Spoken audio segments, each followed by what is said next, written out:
ಕೀರ್ತನೆಗಳು 119ನೇ ಅಧ್ಯಾಯ 32ನೇ ವಚನ.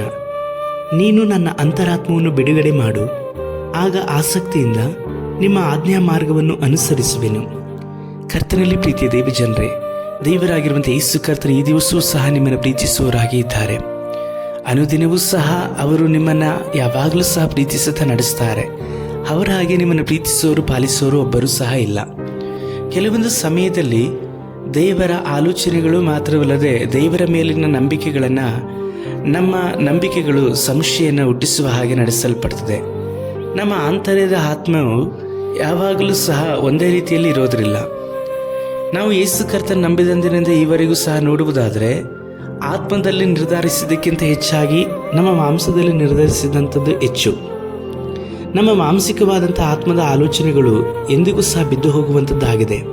ಅದು ಭಯವನ್ನು, ಕಳವಳವನ್ನು ಮಾತ್ರವಲ್ಲದೆ ದೇವರ ವಿಷಯದಲ್ಲಿ ಸಂಶಯವನ್ನು ಹುಟ್ಟಿಸಲ್ಪಟ್ಟು, ದೇವರು ನಮಗೆ ಎಷ್ಟೆಲ್ಲ ಕಾರ್ಯಗಳನ್ನು ಮಾಡಿದರೂ ಸಹ ಆ ಸಮಯದಲ್ಲಿ ಮಾತ್ರ ತೃಪ್ತರಾಗಿ ಸಂತೋಷವಾಗಿ ಇದ್ದು ನಂತರದಲ್ಲಿ ಕೃತಜ್ಞತೆ ಇಲ್ಲದವರಾಗಿ ಜೀವಿಸುವ ಹಾಗೆ ಈ ಮಾಂಸದ ಶರೀರವು ನಮ್ಮನ್ನು ಬಾಧಿಸಲ್ಪಡ್ತದೆ.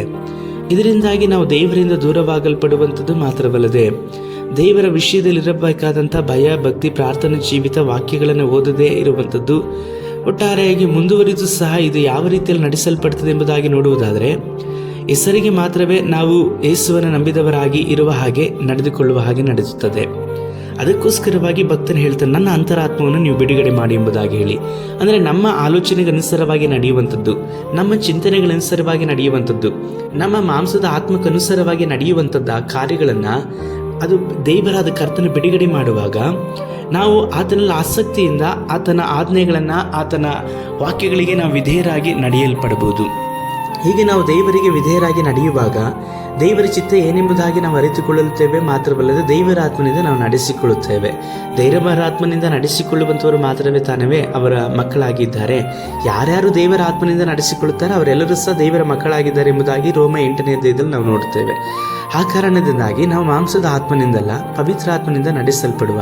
ಆದ ಕಾರಣ ನಮ್ಮ ಆತ್ಮವನ್ನು ದೇವರೇ ಬಿಡುಗಡೆ ಮಾಡುವ ಹಾಗೆಯೂ ನಮ್ಮಲ್ಲಿ ದೇವರಾತ್ಮನು ಯಾವಾಗಲೂ ನೆಲೆಗೊಂಡು ಆತನು ಸ್ವತಂತ್ರವಾಗಿ ನಮ್ಮನ್ನು ಹತೋಟಿಗೆ ತೆಗೆದುಕೊಂಡು ನಡೆಸಲಿಕ್ಕಾಗಿ ನಮ್ಮನ್ನು ಒಪ್ಪಿಸಿಕೊಡುವಾಗ ಕರ್ತನಿಗೆ ನಾವು ವಿಧೇಯರಾಗಿ ಜೀವಿಸಲ್ಪಡ್ತೇವೆ. ಮಾತ್ರವಲ್ಲ, ದೇವರು ನಮ್ಮ ಅಗತ್ಯತೆಗಳಿಗಿಂತಲೂ ಸಹ ದೊಡ್ಡದಾದಂಥ ಕಾರ್ಯಗಳನ್ನು ನಮ್ಮ ಜೀವಿತದಲ್ಲಿ ಮಾಡಿ ಇತರರಿಗೂ ಸಹ ನಾವು ಸಾಕ್ಷಿಯಾಗಿರುವಂತೆ ನಡೆಸುವವರಾಗಿದ್ದಾರೆ. ನಾವು ಪ್ರಾರ್ಥಿಸೋಣ.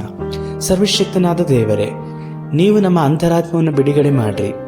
ಆಗ ನಾವು ಆಸಕ್ತಿಯಿಂದ ನಿಮ್ಮ ಆಜ್ಞೆ ಮಾರ್ಗಗಳನ್ನು ಕೈಗೊಂಡು ನಡೆದು ನಿಮ್ಮನ್ನು ಮಹಿಮೆ ಪಡಿಸುವ ಹಾಗೆ ನಮ್ಮನ್ನು ರೂಪಿಸಿ ನಡೆಸಿರಿ.